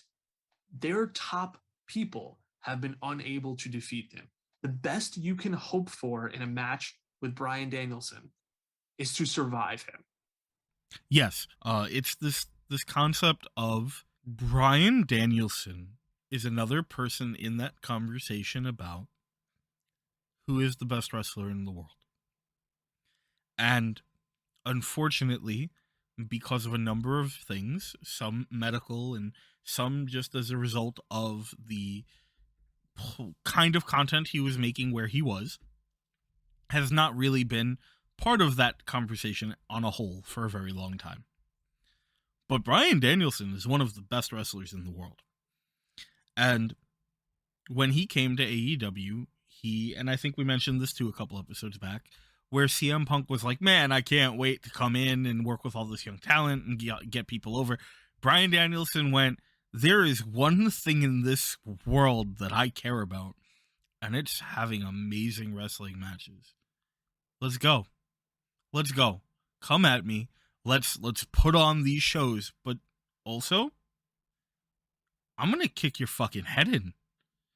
And that's not rhetoric. I'm not selling t-shirts. I'm not here to make you buy my merch and fall in love with my new catchphrase. I don't care about that. I come out in a white t-shirt because I don't care about that. What I care about is getting in the ring with you and beating you to death. Let's do that. I want to make you pass out. I want to kick the teeth out of your mouth. I want to leave you a broken, bloody mess. And yeah, they have done such a good job so immediately of introducing the major audiences to a character who you may not have ever seen before now. If you didn't follow like Ring of Honor, if you didn't follow PWG, you would never have known that, you know, the Yes Movement guy, the Planet's champion, was also a guy who just woke up and chose violence every single day of his life. This is what he wants, and he is good enough to get it. So yeah, you have, you know, his match with Omega, which they fought to a draw. Now you have his match with Hangman, where they fought to a draw, and they're going to have another one. And they have this really interesting situation where they can kind of set up Bryan as, like you said, as this force of nature. Maybe you go with something long term, and he's like Kenny's new white whale, right? He's the guy that only can be put down with the as you've called it before in our conversations, the silver bullet of the one-winged angel, the thing that kills everyone. Yeah, exactly. And it's funny enough because you kind of elevator pitched Bryan Danielson right there. And a word I'll bring up is redundancy, because you can have anything. Take whatever you want, where you can have multiple of a thing. If you have one thing, one guy that says, I'm the best wrestler, that's all that matters about me. That's the only character trait I have. I'm the best wrestler. And you bring in somebody else who says, I'm the best wrestler, +1, right? Like, I'm a better wrestler than they are, the first guy. Well, you don't need the first guy anymore, right? Because he doesn't need to exist. You have a better wrestler than him right there next to him. And he can do something else too. Bryan Danielson is the guy who can come in and say, I'm the best wrestler. That's all I do. I'm the best wrestler. I'm going to go out there. You can't beat me, and I can hurt you. I could beat you in a plethora of different ways, It does not really matter. As you just said, he wakes up every day and he chooses violence. He enjoys it. He enjoys doing what he does. So far, nobody has been able to disprove that. Nobody. He's beaten every single person he's been in the ring with. He's tied with the other guy in the company who goes around being the best bout machine. And he tied with the current world champion. What else is there to do? You can't disprove this. And they don't have character traits that say, oh, I'm the best wrestler in the world. That's not their thing. That's not what they do. They don't wake up every day and say that. Kenny has a very extensive relationship with being the best bout machine, what that title means. There's a history there. You can't elevate or pitch that. It's not the same. And Hangman has been on this journey that just culminated with him finally winning the world championship. He's never been looked at as the best wrestler in the world. He had to earn that, and he had to fight like hell to get it. And these are guys that are very different from one another and very different from Bryan Danielson, who is this very generic character. There's not a lot of depth there, but there doesn't need to be, because he is the only one who can go out there and get away with that. Well, it's the legitimate heel that we talked about the other week, right? He's and he doesn't have to be a heel. One of the it's either way, right? Yeah, one of the upsides I feel like to the American Dragon here is he can really he can jump back and forth wherever he needs to, because really it's just about, how can I get the best match out of this guy? Oh, is it by beating up all his friends? Okay, I'm gonna beat up all your friends. Let's do that. And then for the next guy, it's, just show him that respect when we get in the ring, because that's where we're going with it, and that's what's going to make him want to do his best here. Okay, great, then that's what I'm gonna do. And he can really just sort of ride that wave, and does such a good job of it to get it there. But this is not the Bryan Danielson episode, which we could also spend an hour on. But it does lead into something else interesting. Bryan Danielson and his draws, right? AEW doesn't do the DQ finish, really, right? They don't do the schmaz, they don't do the dusty. They just sort of have an ending, because at the end of the day, AEW's kayfabe is that they are a wrestling company, right? We are watching the show of the wrestling company. So their matches have to have a finish. They are sports oriented. These are still, in the kayfabe, athletes who are competing to be at the top of these rankings. So you have a company like WWE, who's had 60 something, 70 something DQ, double count out, no contest, KO, whatever it is. The number might be a little higher than that, but I know it was that like a month or two ago. And WWE can do that. WWE can do that, and understandably, some of their fan base will be upset, and it's not always the right thing to do, and it's a lot more than I would say to do. But there are ways that you can do a bunch of those finishes in cinematic style wrestling and staged storytelling that will not be relevant in 2, 3, 4 weeks because of the direction the plot goes. Whereas here, you can't really get away with that. If you start having too many of these questionable finishes or non-finishes, you create a problem of, how do I take you seriously as a sports product? So, what do? Well, we have two options. We give them a finish, or we make it a draw. And it is so perfectly in line with what they're doing here. Paul Heyman had an old thing that he talked about this, where he's like, the non-finishes that WWE and WCW also used to do were the motivation for him effectively telling ECW referees, unless one of these guys is hurt, you're not allowed to end a match that way. We have to have a winner, or we have to send a guy out to chokeslam these people and be done with it, right? Like, that was the ECW gimmick eventually. But they would try to almost never do the double count out, double DQ, both guys are just, finish, because here, you losing a match doesn't make you look weaker. You losing a match doesn't necessarily kill your momentum, because even though we are a sports show, even though we are about the athletic contests in the ring, the characters are still going to get where they need to go. Kingston Punk is a really good example of that, where, I mean, CM Punk won. Was CM Punk ever not going to win? No. Of course CM Punk's going to win. There's no way that CM Punk, on his like return tour, faces a guy like Eddie Kingston and loses in the match set up the way it was. But Eddie made it clear very early he didn't give a fuck if he won. He was going to beat the shit out of CM Punk, and he did. He beat the hell out of him. And at the end of that match, he got to be the guy who turned down CM Punk's respect. He got to be the guy who said, oh yeah, you pinned me, big fucking whoop. You respect me now? I care even less. And it was great. It was great. So that's one of those things that you also really have as a boon, creating this product of, you know, that sort of balancing act between sports and cinema. And much to that point, there are several things that AEW does that I like a lot. And it plays into that sports feel. They drop off some of them as they need to, and I think COVID impacted several a decent amount, but they used to track rankings very seriously. Like, they would update them every week, they would mention them on TV all the time. They still have them. They still pay attention to them, much in the way that New Japan would track certain statistics for their championships. AEW tracks statistics for divisions and every single person on the roster. Now, with Dark and Elevation, sometimes the records get a little bloated and inflated in certain ways, but that's besides the point.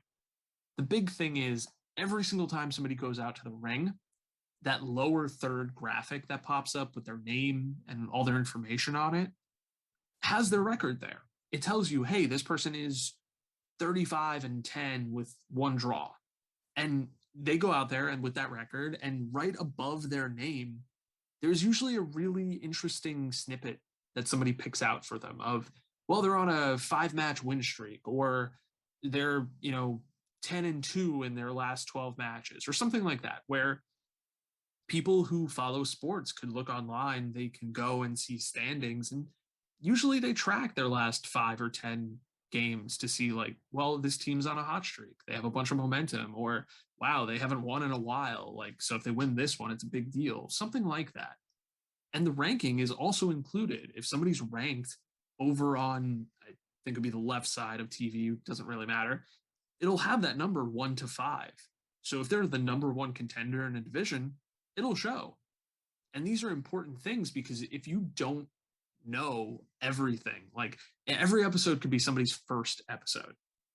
So if you don't know, you could see that, and really quickly you get this idea of, okay, this person's ranked, this person has a hell of an impressive record, and here's a little something to know about them. It's not everything. We can't elevator pitch all these people. We just can't do it. It's not possible, even with commentary out there. And commentary generally does a pretty good job of explaining who these people are and why this match is important. But those records matter. So when you do have people going out there, a lot of them, their motivation can be very simply, they want to win. A win is important. It goes on the record. Then you can have matches like Kingston and Punk where, yeah, one might care about the wins and losses a bit more than the other one. And the other can look at it and say, like, I don't care if I get tagged with a loss, because this means something more. And to your point from before, of with Paige and MJF and Darby and Cody, where you said, okay, all of this can be done without the world title. Well, it kind of has been.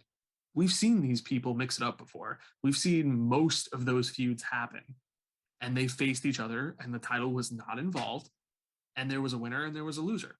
They played for points, so to speak. Like, they got their wins, they got their losses. It moved them in different trajectories. And that is what AEW does really well about the sports presentation of all of this. They make stuff like that matter. I'm going to derail us for half a second, and then we'll get back to it, just because I want to give a quick shout out to CM Punk for his phenomenal shirt when they were in Texas. I don't know if you caught it, but wonderful. Just with the ovaries, and get your own, then tell it what to do. Awesome. And it's so cool to see that.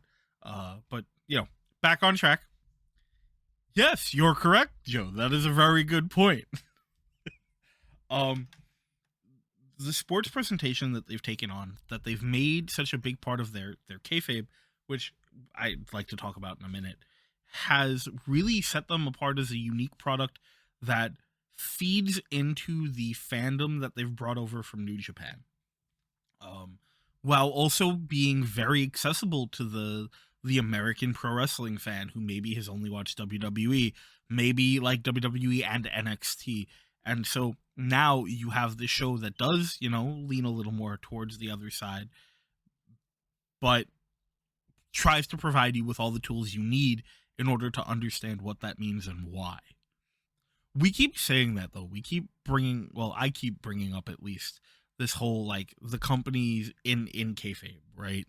And what I'm talking about when I say that, because I think it's worth going over because of this product being what it is, and it being such a unique thing, is something that did turn off a couple of fans at first, right? So when AEW was still a t-shirt company, right? When they first announced AEW and they did like the press conference and they made the announcements they did, the thing that they fed to the fans was AEW is going to be a company about the wrestling. We are going to be a sports centric company. Wins and losses are going to matter, rankings are going to matter. We are going to focus on the in-ring competition. And to a point, that's exactly what they did. But to another point, they are an American pro wrestling company, and we wouldn't be talking almost exclusively about AEW on this episode if it wasn't for the fact that that was kind of carny talk. They presented to us the kayfabe concept for AEW. This is the idea of the company. Now we are watching a show about that wrestling company putting on a wrestling show instead of WWE, where we're watching a show about a wrestling company, or New Japan, where we're just watching a wrestling company. And it at first rubbed some people the wrong way because they thought they were turning in to see New Japan America, which this was not. But as it's gone on, it's become this very interesting, unique thing because of that. Because they can use that to sort of present the concepts they do to the audience weekly as necessary without making it the entirety of their program and bogging down what would draw in the, I don't want to say casual fan, because I think as a whole, wrestling has lost casual fandom, but while also drawing in the American pro wrestling fan. One of the things that I mentioned to you, and it's kind of a crime we didn't talk about them for our cinematic episode, and I'd love to do an episode on them eventually, is Lucha Underground, right? Lucha Underground and AEW are two companies that at first glance couldn't be more different from each other, right? You look at the presentation, and by the way, if you haven't checked out Lucha Underground, I cannot recommend it enough. What an incredibly unique, really, really just awesome take on the idea of cinematic wrestling. Anyway, you look at these two companies and they feel so different off the bat. There's so much about them that just doesn't sync up, because in reality, they're just two places that skewer more towards the opposite sides of the spectrum while still maintaining a middle.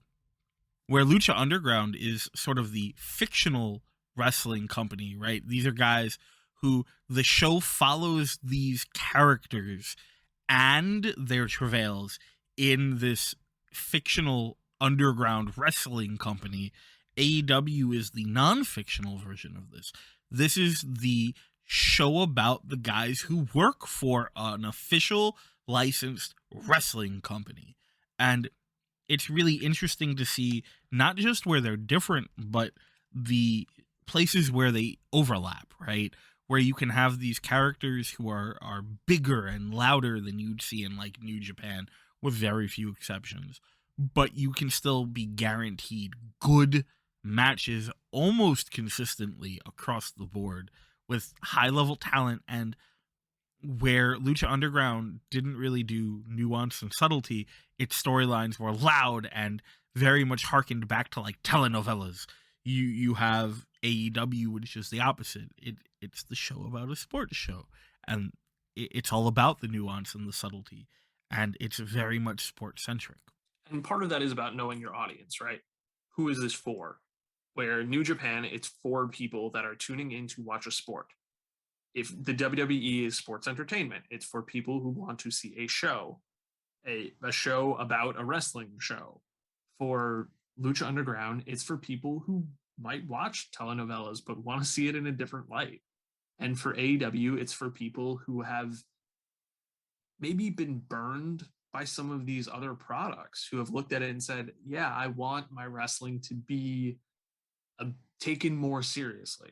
I want it to be a wrestling show, not a show about a wrestling show. I don't want that one step removed, which I think you could probably make the argument that NXT fits into that bubble as well, although it's also a developmental thing. So there are hit or miss qualities there. Well, at least NXT 1.0, 2.0, I think we're still kind of finding a ground on, and will end up leaning a little bit more towards the like wrestling as a stage show that we've seen from WWE the last couple of years. Oh yeah, that's definitely fair. I think one of the reasons why that's the case is that NXT 1.0 was allowed some free reign as to what they were allowed to do. So the very green people there were allowed to tinker with their characters. So you could actually see the character growth over time, which made it feel very real. And you get that in AEW, except you get it at a more experienced level. Again, the magic word of the day is organic. It's Cody Rhodes. And yeah, for Lucha Underground, the comparison to AEW is there. They seem incredibly different, as you said, as you laid it out, but it does go back to who is it for. With AEW, we're trying to find that audience. We want the people who feel burned elsewhere. We want them to come over. We want the fans of New Japan to see something. We want the fans of WWE to see something. We want the lapsed fans to see something. Maybe even the people who used to be a fan of WCW. And then when WCW got purchased, they said, oh, okay, like, I got nothing. I don't want to watch WWE, so bye. They're looking for those people, and they're looking to make new fans too. So they are trying this out. And I think they've found a nice sweet spot in the middle of a best of both worlds, so to speak. So another thing that I want to talk about before we get to that, because there's that's kind of the summation of everything we've been going over these last few weeks. But while we're talking about the way that AEW goes about doing its sort of sports feel, one of the things, at least the one more thing I do want to talk about is the commentary. The commentary, which I know both of us have a lot of thoughts on, so I will try not to go on for the next 10 minutes about it. But the commentary is such a big part in any wrestling company of whatever their goal is, right? And in a company like WWE, it's about pushing the narrative. It's about pushing the storyline. It's about reminding you the basic tenets of the characters as they pertain to the story being told right now. And in New Japan, it's about the contests. It's about the matches.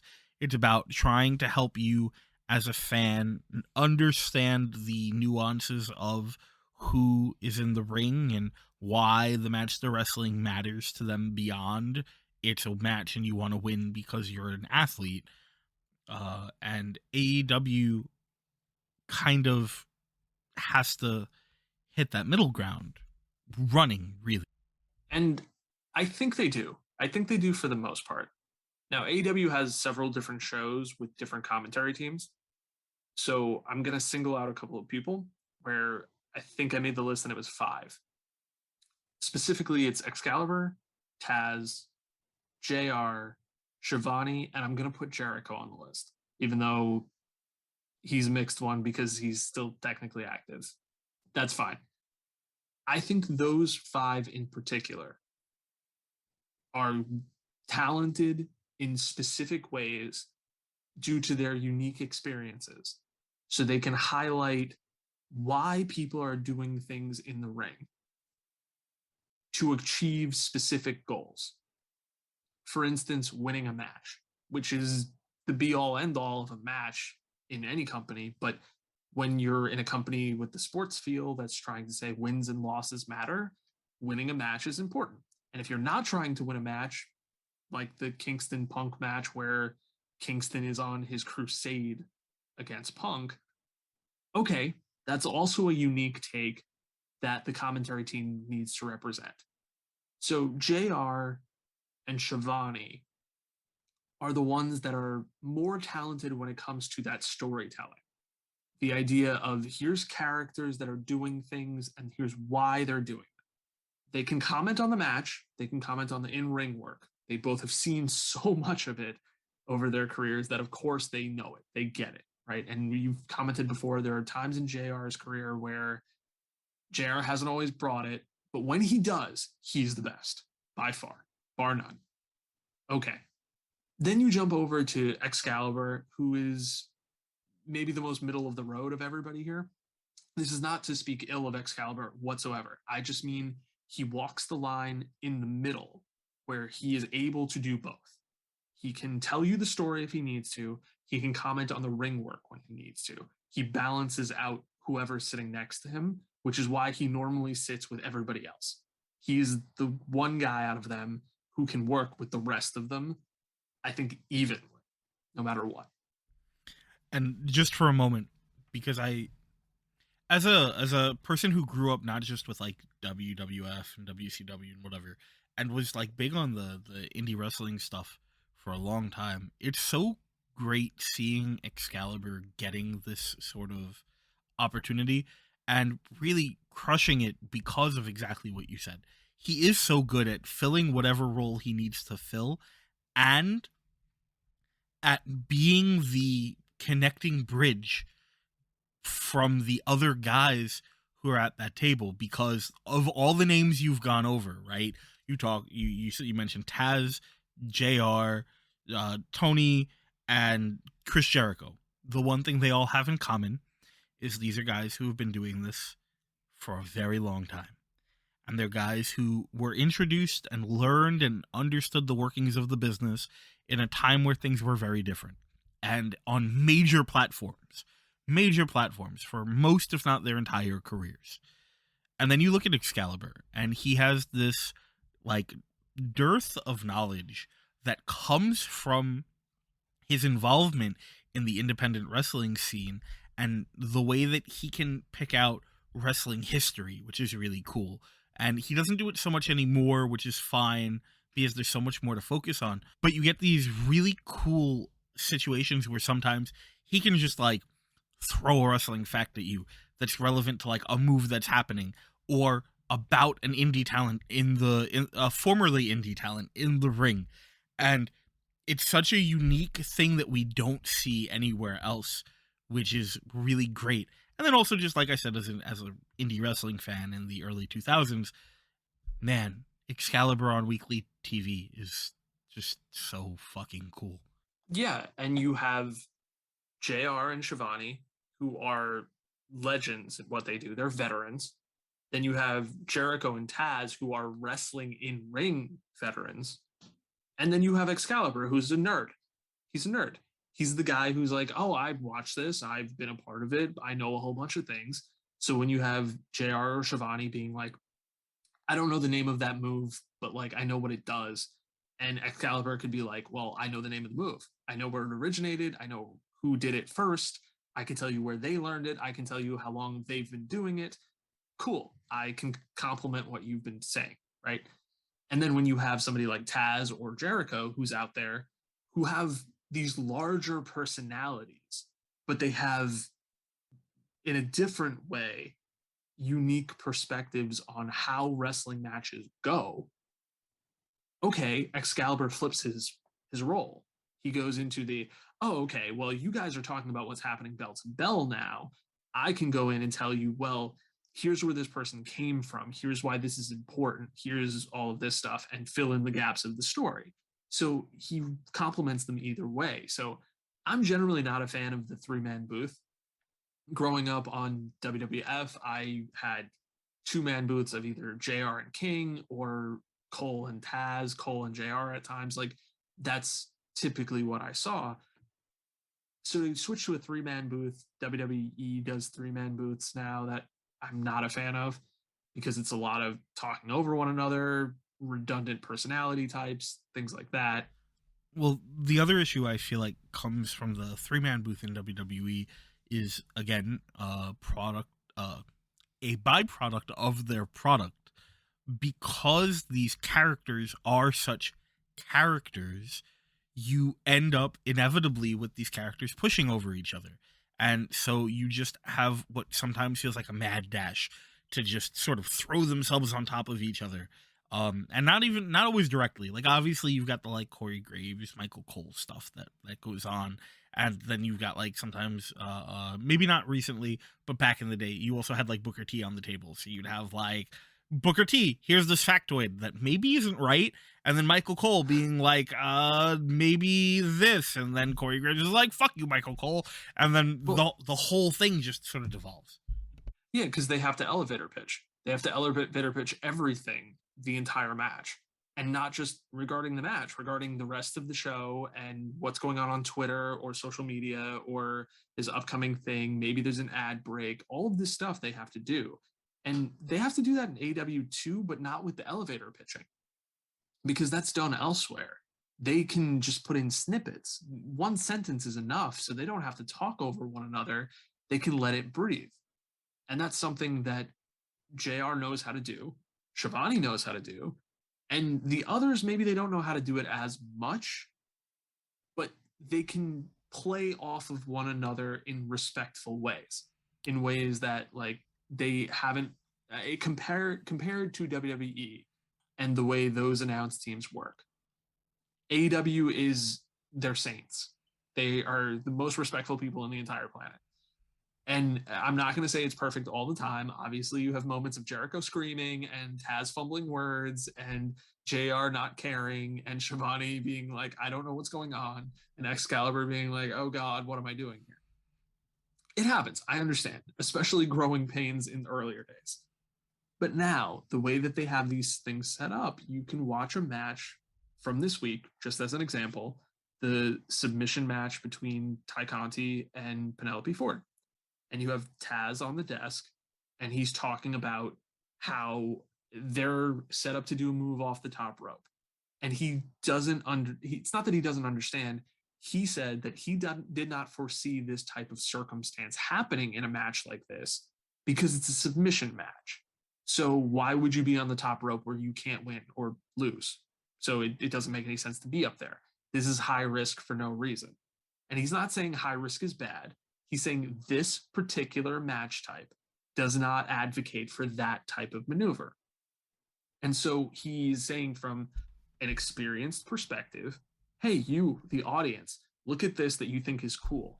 Let me tell you why an experienced wrestler may look at this and say, that might not be a good idea, right? And so if it backfires for one of these people, that might be why. And actually, I've really loved Taz sort of returning to the booth for AEW, because he does do that, and he doesn't do this as much as he used to, but he still does this fairly often, where he'll pick out the wrestling in a match, right? He'll explain why a move is done the way it's done. Why did they pop their hips before they like toss the person over their shoulder? Or why do they step off of this foot? Or like keeping wrist control so that as you put the person over, you can float over right into like an armbar. And so you know, like with Ty Conti, I'm a little bit biased because as a guy who loves judo and did judo for many years of my life, the judokas will always be like close in my heart. But Taz has so much knowledge and understanding of very specific pieces of wrestling, and does such a good job of sharing those with people where arguably they're unnecessary. You don't need them. They don't even always enhance the matches, but they do create this very unique, very special thing you don't really get anywhere else, where it feels like a sport. It's the way that you'd see in like football when a play ends and they're setting up the next play, and the commentary will take a minute and run you through why the play worked the way it did and how they broke the gap and whatever. Or in basketball when they break down like defense. Like these things happen in other sports and you don't really see it in wrestling. And here you have Taz sitting down and, giving you that outlook. I really missed I think it was Taz Takes, right? It was something like that, where he had a little segment where he would do exactly that, except most of the time he was also throwing shade at people. But I really enjoy that aspect of him on commentary. And Excalibur, like I said, is more, like you said, is more about the history. But it's a really cool, unique thing that I love that they do.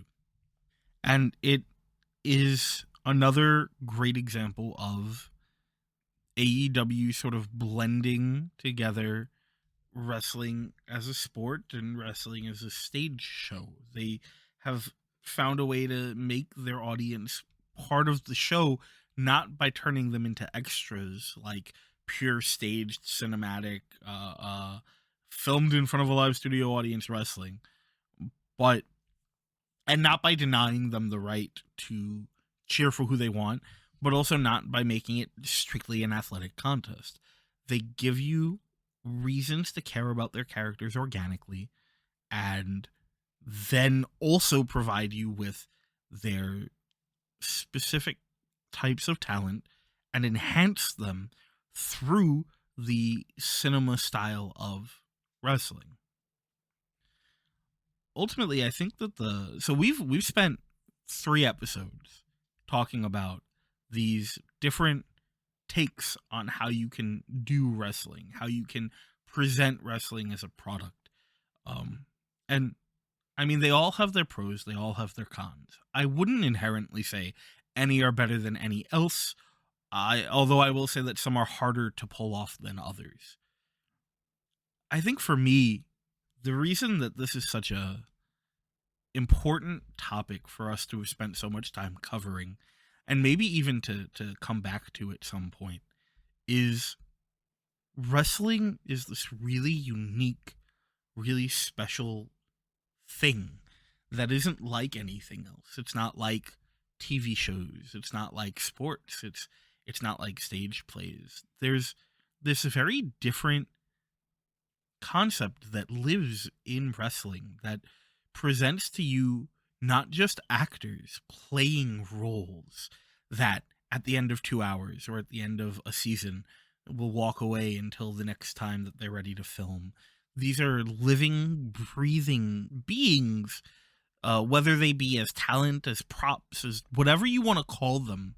They exist 24/7, either through the shows, live events, Twitter, and other social media, just them out on the street. You have these living things that grow and change and don't really have a conclusion or a beginning, because it kind of mimics life. It's just this constantly going shift and change and growth. And what we see in all the differences between stage show wrestling and live wrestling, for like live crowd wrestling or whatever you want to call it, wrestling as a sport, these things in between, Ring of Honor, Impact, whatever you want. Wrestling is for everyone. For a lot of people, they hear wrestling and they think back to, either the 90s or the 2000s, and either it's that ridiculous nonsense with the penis jokes and the TNA and whatever, or they think back to like the greased up dudes throwing each other around. And really, it's such a disservice that is done to the concept of wrestling by simplifying it so much, by resting all of the weight on any one of these kinds of presentations. There's things like Camp Leapfrog or Chikara back in the day, where it was literally just a comic book as wrestling. You had a colony of wrestling ants, and a bad guy who sent people back in time. You have stuff like PWG, where Kenny Omega and Bryan Danielson in the middle of a match could have a thumb wrestling contest and then dance around singing John Jacob Jingleheimer Schmidt, or a line of people led by wrestling legend Jushin Thunder Liger with their thumbs literally up each other's asses.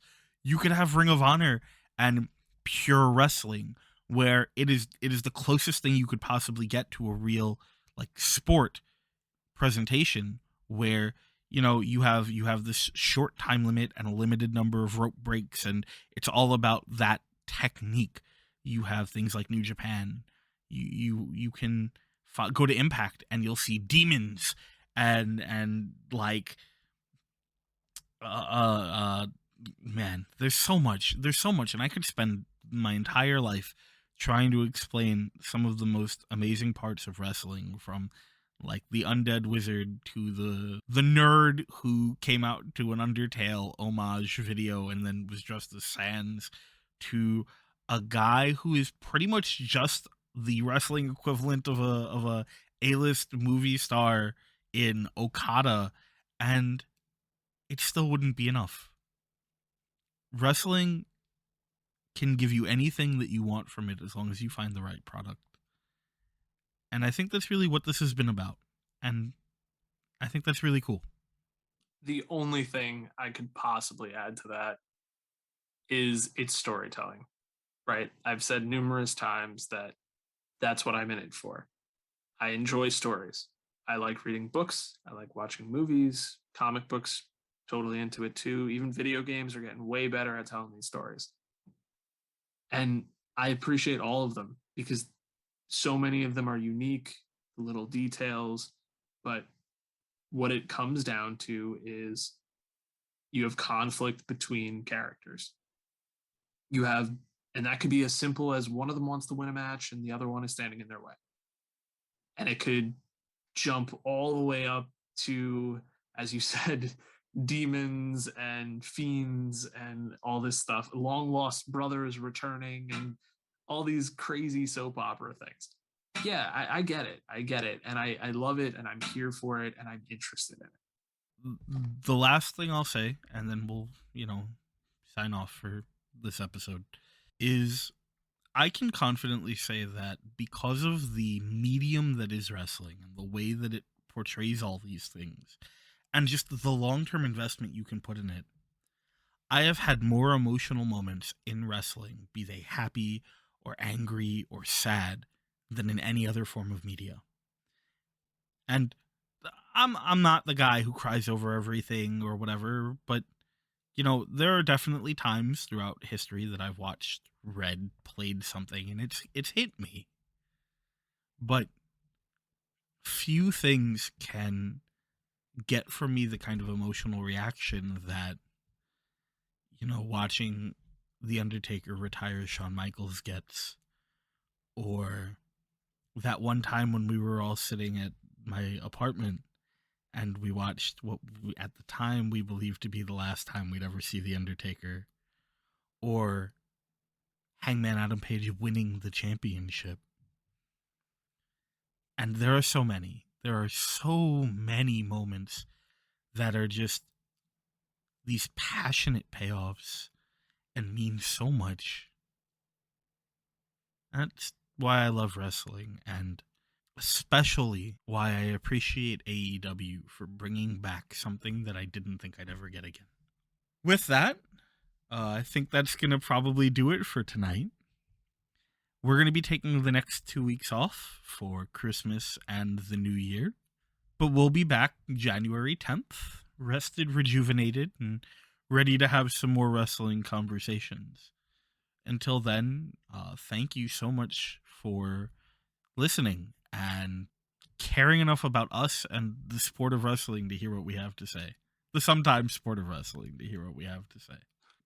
Have a happy holidays, everyone, and enjoy day one and Wrestle Kingdom, which will be the topic that we come back to, which is very exciting. Very excited for Wrestle Kingdom. But for now, don't forget to give us a like, to comment, share, subscribe. We're available on Spotify, Apple Podcasts, Google Podcasts, Stitcher, and YouTube.